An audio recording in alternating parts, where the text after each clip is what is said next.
ॐ श्री गणेशाय नमः।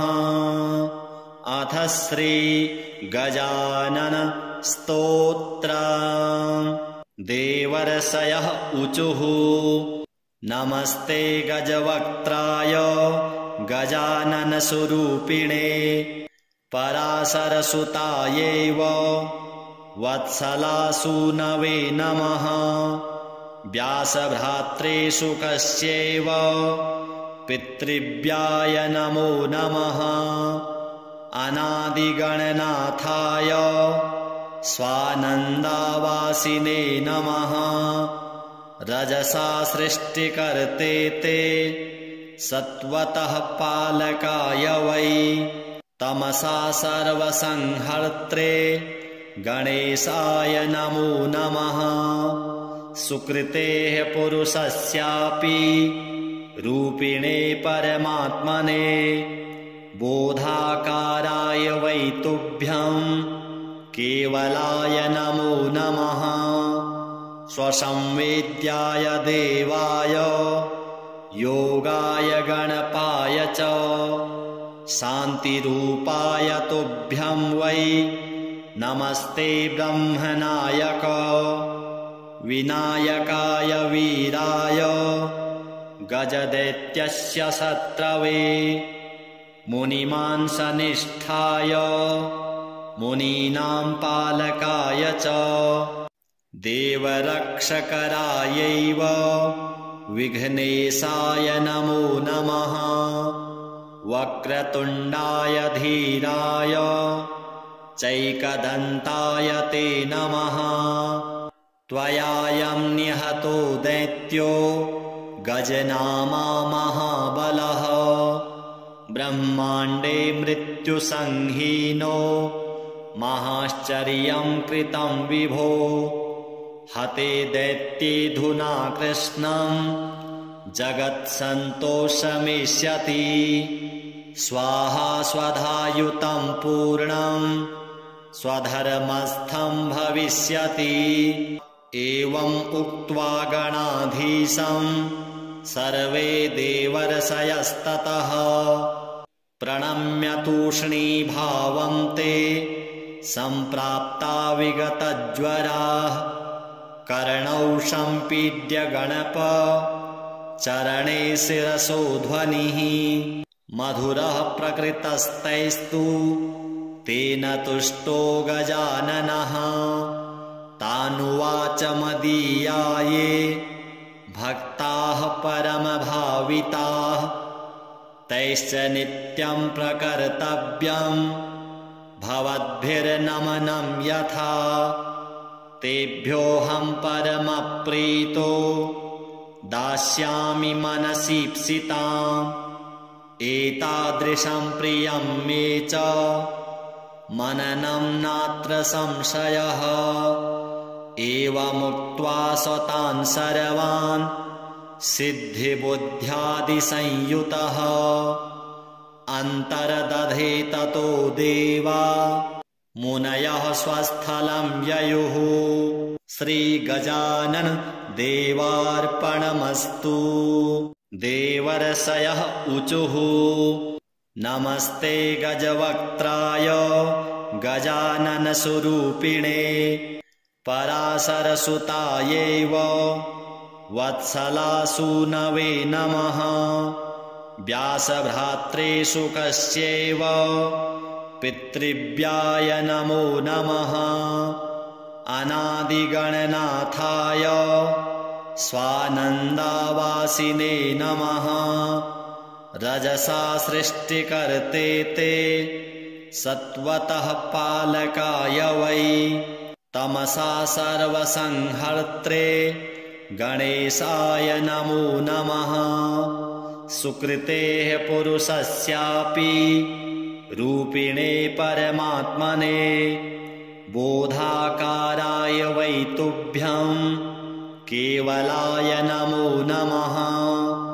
स्वसंवेद्याय देवाय योगाय गणपाय च शान्तिरूपाय तुभ्यं वै नमस्ते ब्रह्मनायक। विनायकाय वीराय गजदैत्यस्य शत्रवे मुनिमांसनिष्ठाय मुनीनां पालकाय च देवरक्षकरायैव विघ्नेशाय नमो नमः वक्रतुण्डाय धीराय चैकदन्ताय ते नमः त्वयायं निहतो दैत्यो गजनामा महाबलः ब्रह्माण्डे मृत्युसंहीनो महाश्चर्यं कृतं विभो हते दैत्येऽधुना कृष्णं जगत्सन्तोषमेष्यति स्वाहा स्वधायुतं पूर्णं स्वधर्मस्थं भविष्यति एवम् उक्त्वा गणाधीशं सर्वे देवर्षयस्ततः प्रणम्य तूष्णीभावं ते सम्प्राप्ता विगतज्वराः कर्णौ सम्पीड्य गणप चरणे शिरसो ध्वनिः मधुरः प्रकृतस्तैस्तु तेन तुष्टो गजाननः तानुवाच मदीयाये भक्ताः परमभाविताः तैश्च नित्यं प्रकर्तव्यं भवद्भिर्नमनं यथा तेभ्योऽहं परमप्रीतो दास्यामि मनसीप्सिताम् एतादृशं प्रियं मे च मननं नात्र संशयः एवमुक्त्वा स्वतान् सर्वान् सिद्धिबुद्ध्यादिसंयुतः अन्तर्दधे ततो देवा मुनयः स्वस्थलं ययुः श्रीगजानन देवार्पणमस्तु देवर्षयः ऊचुः नमस्ते गजवक्त्राय गजाननस्वरूपिणे पराशरसुतायैव वत्सलासूनवे नमः व्यासभ्रात्रे शुकस्यैव पितृव्याय नमो नमः अनादिगणनाथाय स्वानन्दावासिने नमः रजसा सृष्टिकर्ते ते सत्वतः पालकाय वै तमसा सर्वसंहर्त्रे गणेशाय नमो नमः सुकृतेः पुरुषस्यापि रूपिणे परमात्मने बोधाकाराय वै तुभ्यं केवलाय नमो नमः स्वसंवेद्याय देवाय योगाय गणपाय च शान्तिरूपाय तुभ्यं वै नमस्ते ब्रह्मनायक विनायकाय वीराय गजदैत्यस्य शत्रवे मुनिमांसनिष्ठाय मुनीनां पालकाय च देवरक्षकरायैव विघ्नेशाय नमो नमः वक्रतुण्डाय धीराय चैकदन्ताय ते नमः त्वयायं निहतो दैत्यो गजनामा महाबलः ब्रह्माण्डे मृत्युसंहीनो महाश्चर्यं कृतं विभो हते दैत्येऽधुना कृष्णं जगत्सन्तोषमेष्यति स्वाहा स्वधायुतं पूर्णं स्वधर्मस्थं भविष्यति एवम् उक्त्वा गणाधीशं सर्वे देवर्षयस्ततः प्रणम्य तूष्णीभावं ते सम्प्राप्ता विगतज्वराः कर्णौ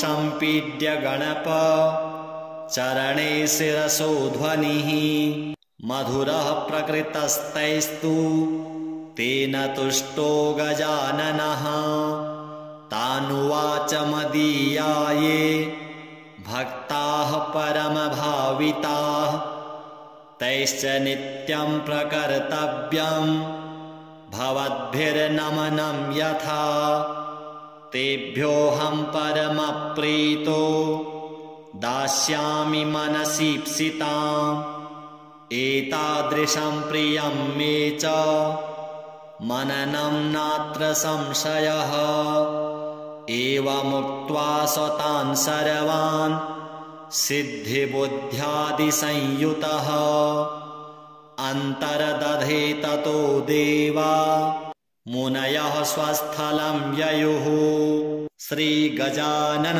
देवार्पणमस्तु।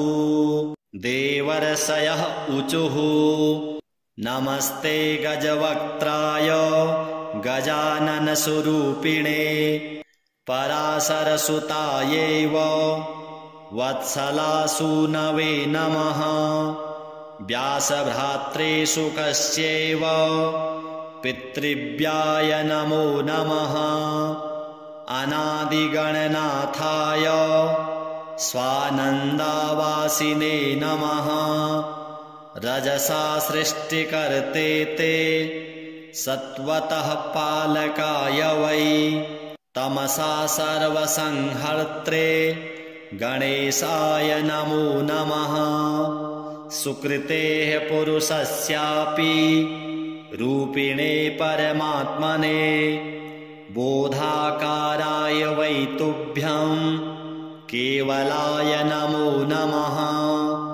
स्वसंवेद्याय देवाय योगाय गणपाय च शान्तिरूपाय तुभ्यं वै नमस्ते ब्रह्मनायक विनायकाय वीराय गजदैत्यस्य शत्रवे मुनिमांसनिष्ठाय मुनीनां पालकाय च देवरक्षकरायैव विघ्नेशाय नमो नमः वक्रतुण्डाय धीराय चैकदन्ताय ते नमः त्वयायं निहतो दैत्यो गजनामा महाबलः ब्रह्माण्डे मृत्युसंहीनो महाश्चर्यं कृतं विभो हते दैत्येऽधुना कृष्णं जगत्सन्तोषमेष्यति स्वाहा स्वधायुतं पूर्णं स्वधर्मस्थं भविष्यति एवम् उक्त्वा गणाधीशं सर्वे देवर्षयस्ततः प्रणम्य तूष्णीभावं ते सम्प्राप्ता विगतज्वराः कर्णौ सम्पीड्य गणप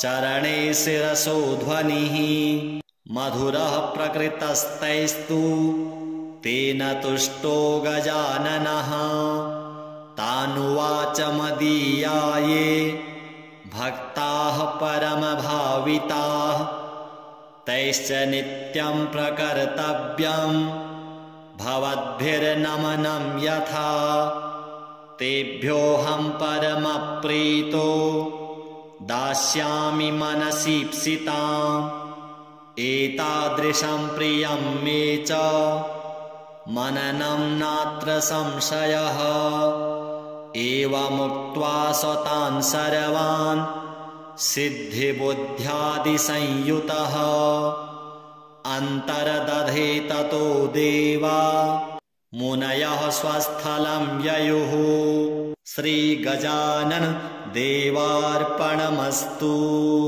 देवर्षयः ऊचुः नमस्ते गजवक्त्राय गजाननस्वरूपिणे पराशरसुतायैव वत्सलासूनवे नमः व्यासभ्रात्रे शुकस्यैव पितृव्याय नमो नमः अनादिगणनाथाय स्वानन्दावासिने नमः रजसा सृष्टिकर्ते ते सत्वतः पालकाय वै तमसा सर्वसंहर्त्रे गणेशाय नमो नमः। सुकृतेः पुरुषस्यापि रूपिणे परमात्मने बोधाकाराय वै तुभ्यं केवलाय नमो नमः। स्वसंवेद्याय देवाय योगाय गणपाय च शान्तिरूपाय तुभ्यं वै नमस्ते ब्रह्मनायक। विनायकाय वीराय गजदैत्यस्य शत्रवे मुनिमांसनिष्ठाय मुनीनां पालकाय च देवरक्षकरायैव विघ्नेशाय नमो नमः। वक्रतुण्डाय धीराय चैकदन्ताय ते नमः। त्वयायं निहतो दैत्यो गजनामा महाबलः ब्रह्माण्डे मृत्युसंहीनो महाश्चर्यं कृतं विभो। हते दैत्येऽधुना कृष्णं जगत्सन्तोषमिष्यति स्वाहा स्वधायुतं पूर्णं स्वधर्मस्थं भविष्यति। एवम् उक्त्वा गणाधीशं सर्वे देवर्षयस्ततः प्रणम्य तूष्णीभावं ते सम्प्राप्ता विगतज्वराः। कर्णौ सम्पीड्य गणप चरणे शिरसो ध्वनिः मधुरः प्रकृतस्तैस्तु तेन तुष्टो गजाननः। तानुवाच मदीयाये भक्ताः परमभाविताः तैश्च नित्यं प्रकर्तव्यं भवद्भिर्नमनं यथा। तेभ्योऽहं परमप्रीतो दास्यामि मनसीप्सिताम् एतादृशं प्रियं मे च मननं नात्र संशयः। एवमुक्त्वा स तान् सर्वान् सिद्धिबुद्ध्यादिसंयुतः अन्तर्दधे ततो देवा मुनयः स्वस्थलं ययुः। श्रीगजानन देवार्पणमस्तु। देवर्षयः ऊचुः नमस्ते गजवक्त्राय गजाननस्वरूपिणे पराशरसुतायैव वत्सलासूनवे नमः। व्यासभ्रात्रे शुकस्यैव पितृव्याय नमो नमः। अनादिगणनाथाय स्वानन्दावासिने नमः। रजसा सृष्टिकर्ते ते सत्वतः पालकाय वै तमसा सर्वसंहर्त्रे गणेशाय नमो नमः। सुकृतेः पुरुषस्यापि रूपिणे परमात्मने बोधाकाराय वै तुभ्यं केवलाय नमो नमः। स्वसंवेद्याय देवाय योगाय गणपाय च शान्तिरूपाय तुभ्यं वै नमस्ते ब्रह्मनायक। विनायकाय वीराय गजदैत्यस्य शत्रवे मुनिमांसनिष्ठाय मुनीनां पालकाय च देवरक्षकरायैव विघ्नेशाय नमो नमः। वक्रतुण्डाय धीराय चैकदन्ताय ते नमः। त्वयायं निहतो दैत्यो गजनामा महाबलः ब्रह्माण्डे मृत्युसंहीनो महाश्चर्यं कृतं विभो हते दैत्येऽधुना कृष्णं जगत्सन्तोषमेष्यति स्वाहा स्वधायुतं पूर्णं स्वधर्मस्थं भविष्यति एवम् उक्त्वा गणाधीशं सर्वे देवर्षयस्ततः प्रणम्य तूष्णीभावं ते सम्प्राप्ता विगतज्वराः कर्णौ सम्पीड्य गणप चरणे शिरसो ध्वनिः मधुरः प्रकृतस्तैस्तु तेन तुष्टो गजाननः तानुवाच मदीयाये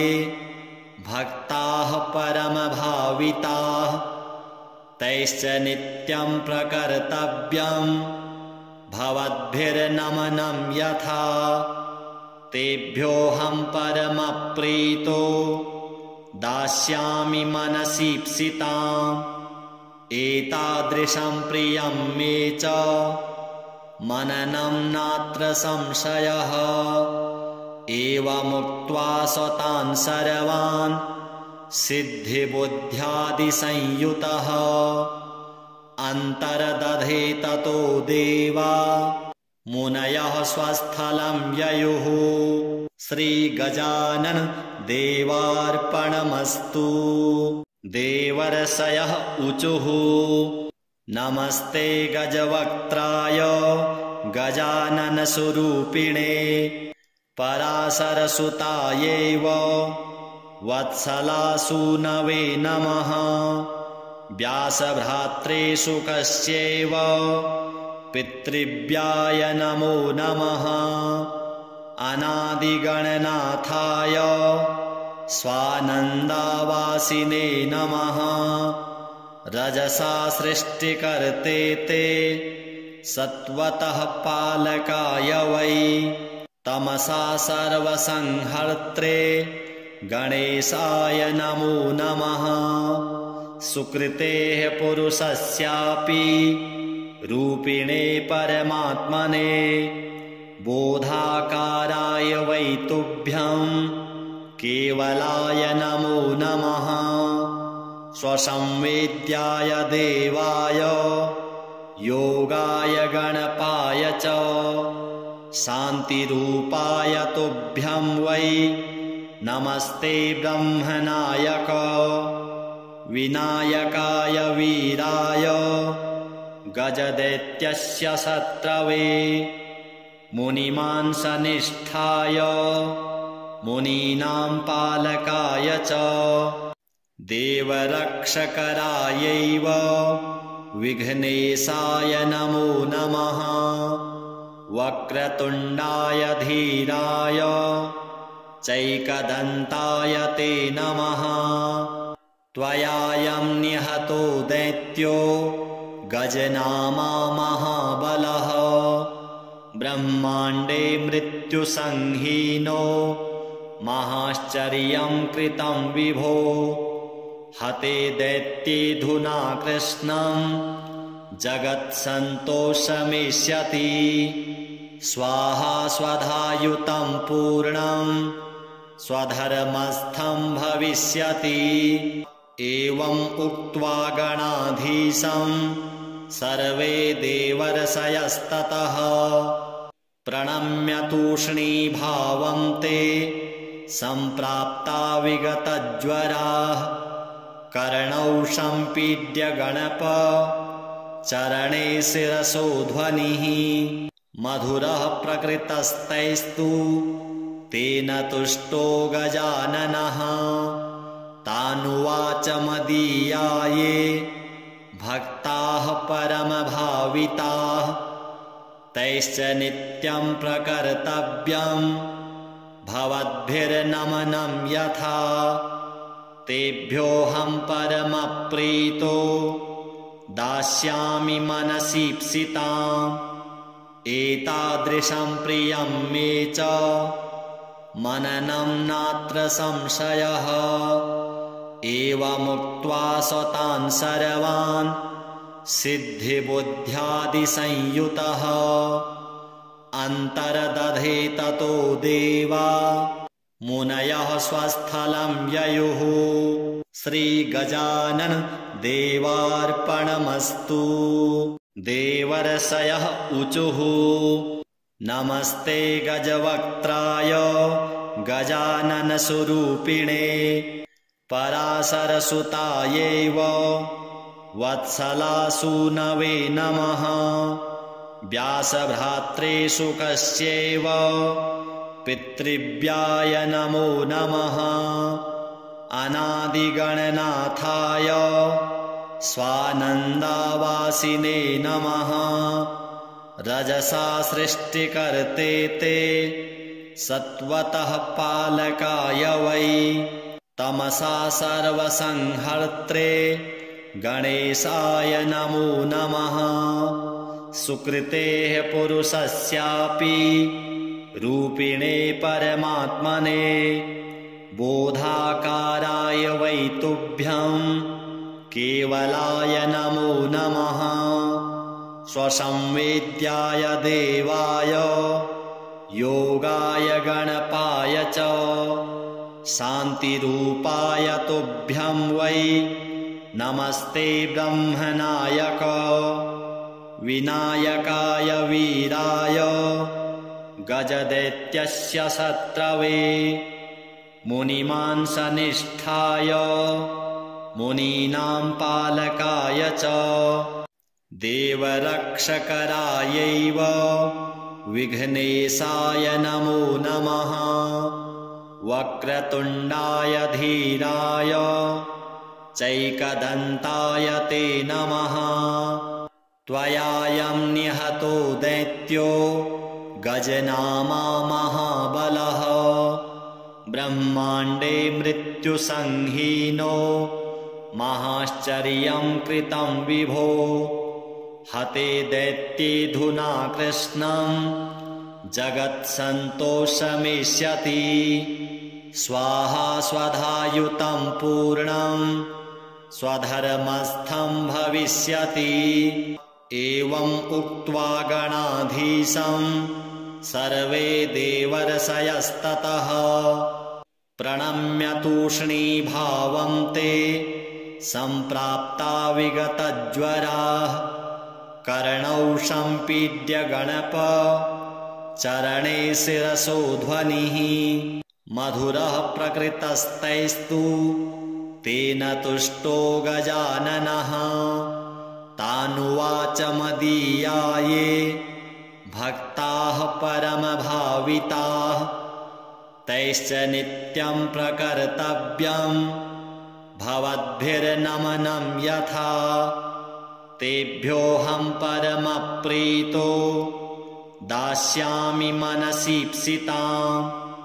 एतादृशं प्रियं मे च मननं नात्र संशयः।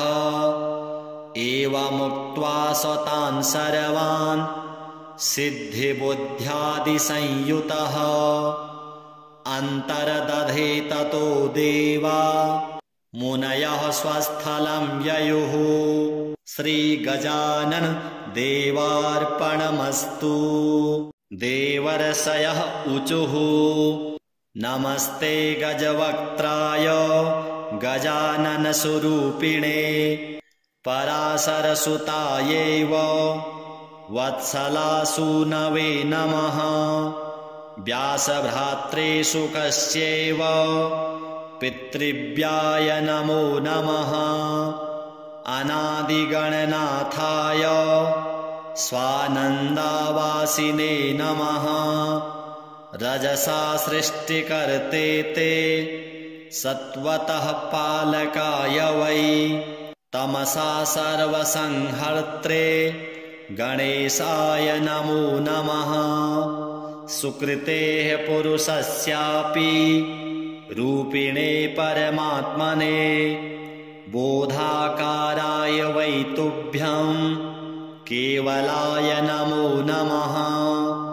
स्वसंवेद्याय देवाय योगाय गणपाय च शान्तिरूपाय तुभ्यं वै नमस्ते ब्रह्मनायक विनायकाय वीराय गजदैत्यस्य शत्रवे मुनिमांसनिष्ठाय मुनीनां पालकाय च देवरक्षकरायैव विघ्नेशाय नमो नमः वक्रतुण्डाय धीराय चैकदन्ताय ते नमः त्वयायं निहतो दैत्यो गजनामा महाबलः ब्रह्माण्डे मृत्युसंहीनो महाश्चर्यं कृतं विभो हते दैत्येऽधुना कृष्णं जगत्सन्तोषमेष्यति स्वाहा स्वधायुतं पूर्णं स्वधर्मस्थं भविष्यति एवम् उक्त्वा गणाधीशं सर्वे देवर्षयस्ततः प्रणम्य तूष्णीभावं ते सम्प्राप्ता विगतज्वराः कर्णौ सम्पीड्य गणप चरणे शिरसो ध्वनिः मधुरः प्रकृतस्तैस्तु तेन तुष्टो गजाननः तानुवाच मदीयाये भक्ताः परमभाविताः तैश्च नित्यं प्रकर्तव्यं भवद्भिर्नमनं यथा तेभ्योऽहं परमप्रीतो दास्यामि मनसीप्सिताम् एतादृशं प्रियं मे च मननं नात्र संशयः एवमुक्त्वा स्वतान् सर्वान् सिद्धिबुद्ध्यादिसंयुतः अन्तर्दधे ततो देवा मुनयः स्वस्थलं ययुः श्रीगजानन देवार्पणमस्तु देवर्षयः ऊचुः नमस्ते गजवक्त्राय गजाननस्वरूपिणे पराशरसुतायैव वत्सलासूनवे नमः व्यासभ्रात्रे शुकस्यैव पितृव्याय नमो नमः अनादिगणनाथाय स्वानन्दावासिने नमः रजसा सृष्टिकर्ते ते सत्वतः पालकाय वै तमसा सर्वसंहर्त्रे गणेशाय नमो नमः सुकृतेः पुरुषस्यापि रूपिणे परमात्मने बोधाकाराय वै तुभ्यं केवलाय नमो नमः स्वसंवेद्याय देवाय योगाय गणपाय च शान्तिरूपाय तुभ्यं वै नमस्ते ब्रह्मनायक विनायकाय वीराय गजदैत्यस्य शत्रवे मुनिमांसनिष्ठाय मुनीनां पालकाय च देवरक्षकरायैव विघ्नेशाय नमो नमः वक्रतुण्डाय धीराय चैकदन्ताय ते नमः त्वयायं निहतो दैत्यो गजनामा महाबलः ब्रह्माण्डे मृत्युसंहीनो महाश्चर्यं कृतं विभो हते दैत्येऽधुना कृष्णं जगत्सन्तोषमेष्यति स्वाहा स्वधायुतं पूर्णं स्वधर्मस्थं भविष्यति एवम् उक्त्वा गणाधीशं सर्वे देवर्षयस्ततः प्रणम्य तूष्णीभावं ते सम्प्राप्ता विगतज्वराः कर्णौ सम्पीड्य गणप चरणे शिरसो ध्वनिः मधुरः प्रकृतस्तैस्तु तेन तुष्टो गजाननः तानुवाच मदीया ये भक्ताः परमभाविताः तैश्च नित्यं प्रकर्तव्यं भवद्भिर्नमनं यथा तेभ्योऽहं परमप्रीतो दास्यामि मनसीप्सिताम् एतादृशं प्रियं मे च मननं नात्र संशयः एवमुक्त्वा स्वतान् सर्वान् सिद्धिबुद्ध्यादिसंयुतः अन्तर्दधे ततो देवा मुनयः स्वस्थलं ययुः श्रीगजानन देवार्पणमस्तु। देवर्षयः ऊचुः नमस्ते गजवक्त्राय गजाननस्वरूपिणे पराशरसुतायैव वत्सलासूनवे नमः व्यासभ्रात्रे शुकस्यैव पितृव्याय नमो नमः अनादिगणनाथाय स्वानन्दावासिने नमः रजसा सृष्टिकर्ते ते सत्वतः पालकाय वै तमसा सर्वसंहर्त्रे गणेशाय नमो नमः सुकृतेः पुरुषस्यापि रूपिणे परमात्मने बोधाकाराय वै तुभ्यं केवलाय नमो नमः स्वसंवेद्याय देवाय योगाय गणपाय च शान्तिरूपाय तुभ्यं वै नमस्ते ब्रह्मनायक विनायकाय वीराय गजदैत्यस्य शत्रवे मुनिमांसनिष्ठाय मुनीनां पालकाय च देवरक्षकरायैव विघ्नेशाय नमो नमः वक्रतुण्डाय धीराय चैकदन्ताय ते नमः त्वयायं निहतो दैत्यो गजनामा महाबलः ब्रह्माण्डे मृत्युसंहीनो महाश्चर्यं कृतं विभो हते दैत्येऽधुना कृष्णं जगत्सन्तोषमेष्यति स्वाहा स्वधायुतं पूर्णं स्वधर्मस्थं भविष्यति एवम् उक्त्वा गणाधीशं सर्वे देवर्षयस्ततः प्रणम्य तूष्णीभावं ते सम्प्राप्ता विगतज्वराः कर्णौ सम्पीड्य गणप चरणे शिरसो ध्वनिः मधुरः प्रकृतस्तैस्तु तेन तुष्टो गजाननः तानुवाच मदीया ये भक्ताः परमभाविताः तैश्च नित्यं प्रकर्तव्यं भवद्भिर्नमनं यथा तेभ्योऽहं परमप्रीतो दास्यामि मनसीप्सिताम् एतादृशं प्रियं मे च मननं नात्र संशयः एवमुक्त्वा स्वतान् सर्वान् सिद्धिबुद्ध्यादिसंयुतः अन्तर्दधे ततो देवा मुनयः स्वस्थलं ययुः श्रीगजानन देवार्पणमस्तु।